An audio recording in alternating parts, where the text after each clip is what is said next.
Hello bachcho, let's read the question. So the question here is, a disk in xy plane initially at rest of mass 1 kg and radius 10 cm with center at origin can only rotate about its axis, that is about z axis, due to fixed angle through its center.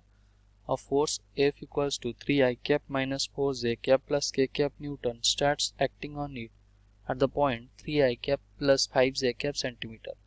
The work done by the force on the first 1 second is okay.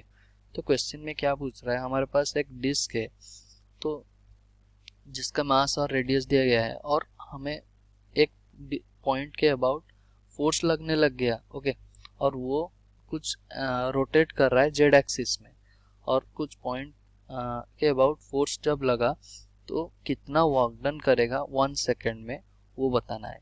So the key concept of question here is, यहाँ जो इस question में जैसे बोला गया है कि हमारे पास ये वाला एक डिस्क है और मान लो इस पॉइंट में कुछ फोर्स लगना चालू हो गया ओके. ये जो फोर्स लगना चालू हो गया तो यहाँ जो वर्क डन करेगा ये क्या करेगा, ये रोटेट होना चालू हो जाएगा. तो यहाँ किसके वजह से वर्क डन हो रहा है, जो फोर्स लग रहा है उसका कुछ टॉर्क आया होगा. तो हमारा जो वर्क डन हम क्या लिखते हैं, W वर्क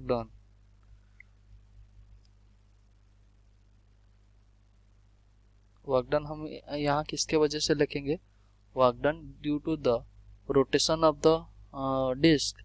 उसका मतलब जो काइनेटिक एनर्जी वो गेन करेगा तो वही हमारा वर्क डन होगा. तो वर्क डन क्या हो जाएगा, due to the rotational kinetic energy, due to rotational kinetic energy okay. क्योंकि ये बॉडी एक फिक्स्ड एक्सिस के अबाउट रोटेट ही कर रहा है, ट्रांसलेशनल मोशन नहीं है. तो हम क्या लिख पाएंगे, work done equals to rotational kinetic energy final minus rotational kinetic energy initial okay. तो ये हम पुट करने वाले हैं और हमें क्या पता है, टाउ क्या जो टॉर्क होता है tau equals to are cross F okay, R vector cross F vector okay. इन दोनों फार्मूला से हम ये क्वेश्चन करने वाले हैं. तो जैसे कि वर्क डन हम अगर निकाले तो हमें पहले क्या चाहिए, रोटेशनल काइनेटिक एनर्जी. उसका मतलब रोटेशनल काइनेटिक एनर्जी का फॉर्मूला क्या होता है, rotational kinetic energy equals to कितना होता है, half I into omega square okay. पर यहाँ क्या होगा, हमें ओमेगा पता नहीं है तो ओमेगा निकालना है. तो ओमेगा कैसे निकालेंगे, हमें क्या पता है, फोर्स कुछ लग रहा था, कुछ पॉइंट के अबाउट फोर्स लग रहा था. उसका मतलब tau equals to are cross F okay. या फिर हम बोल सकते हैं इसको क्या बोल सकते हैं, आई इंटू अल्फा. अल्फा को हम क्या बोल सकते हैं, आई इंटू ओमेगा अपन टी ओके. तो इसका मतलब आर क्रॉस एफ वेक्टर का मैग्नीट्यूड जो रहेगा तो ये क्या रहेगा, omega sorry I into omega upon T के बराबर होगा ओके. आई इंटू ओमेगा अपन टी के बराबर होगा ओके. तो यहाँ अगर हम देखें हम पहले निकाल लेते हैं आर क्रॉस एफ का क्रॉस प्रोडक्ट निकाल लेते हैं, आई जे के और आर वेक्टर क्या था, पॉइंट. ये सेंटीमीटर में दिया गया है, इसको मीटर में कन्वर्ट कर लेते हैं. ये 3 आई कैप प्लस 5 जे कैप, इसका मतलब 0.03 आई कैप 0.05 जे कैप 0 के कैप और फोर्स कितना दिया गया है, 3 माइनस 4 एंड 1 ओके. तो इसको पहले सॉल्व करते हैं तो हमारा क्या आ जाएगा, 0.03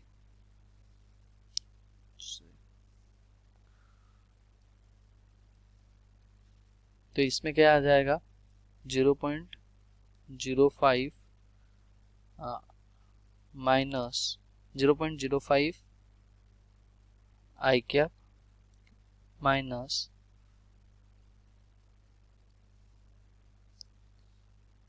0.03 J cap plus 0.03 into -4 minus 0.05 into 3 इतने का के कैप। ओके, तो ये अगर पूरा सॉल्व करके लिखे तो हमारा कितना आ जाएगा 0.05 I cap minus 0.03 J cap minus 0.27 के कैप। ओके, तो इसका अगर मैग्नीट्यूड लिखें, ये टोटल टाउ का मैग्नीट्यूड अगर लिखें, हम क्या लिख पाएंगे 0.05 का स्क्वायर प्लस 0.03 का स्क्वायर प्लस 0.27 का स्क्वायर, ओके, का अंडर रूट, इतने का अंडर रूट। तो इसका वैल्यू कितना आता है, इसका वैल्यू आएगा 0.276। ओके, तो इतना हमारा टाउ का वैल्यू आया, इसका मतलब 276 न्यूटन मीटर। ओके, इतना वैल्यू हमारा टाउ का आया और ये वैल्यू किसके साथ इक्वल होगा I into omega upon T. Okay, तो आई हम कैलकुलेट पहले कर लेते हैं। हमारा मोमेंट ऑफ इनर्शिया कितना रहेगा, ये क्या है, ये एक डिस्क दिया गया है, उसका मतलब हम आई हमें पता है डिस्क का mr² अपॉन 2, तो ये रेडियस भी 10 सेंटीमीटर, इसका मतलब 0.1 मीटर हो गया। तो हम क्या पुट करेंगे m that is mr² upon 2, m that is 1 kg into r² का वैल्यू क्या हो गया 0.1 का स्क्वायर अपॉन 2 इंटू, ओके, इतना हमारा आई हो गया। और ओमेगा टाइम पीरियड कितना दिया गया है, t इक्वल्स टू 1 सेकेंड दिया गया है। ओके, तो इधर अगर देखें जैसे कि हमारा आई इंटू ओमेगा 0.5 इंटू 0.1 का square into omega equals to कितने का बराबर हुआ था 0.276 0.276। सो ओमेगा कितना हमारा आ जाएगा, ओमेगा इक्वल्स टू 55.2 रेडियन पर सेकेंड। ओके, तो इतना हमारा पहले ओमेगा आ गया। तो हमें निकालना है टोटल रोटेशनल काइनेटिक एनर्जी। तो हमें ओमेगा मिल गया, आई भी मिल गया, तो रोटेशनल काइनेटिक एनर्जी हमारा कितना आ जाएगा, रोटेशनल काइनेटिक एनर्जी हमारा कितना आ जाएगा हाफ, ये फाइनल है। ओके, फाइनल हाफ इंटू आई कितना है 1 इंटू 0.1 का square upon 2 into omega square that is 55.2 का होल स्क्वायर। ओके, इसका वैल्यू आता है 7.61 जूल। ओके, तो हमारा वर्क डन क्या हो गया, work done equals to rotational kinetic energy final minus rotational kinetic energy initial. पर हमारा इनिशियल कंडीशन क्या था, 0 था, क्योंकि वो रेस्ट से चालू हुआ था।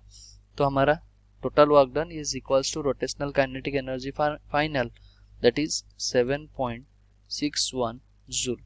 Okay, so our approximate answer will be 7.29 joule, that is D will be our correct answer.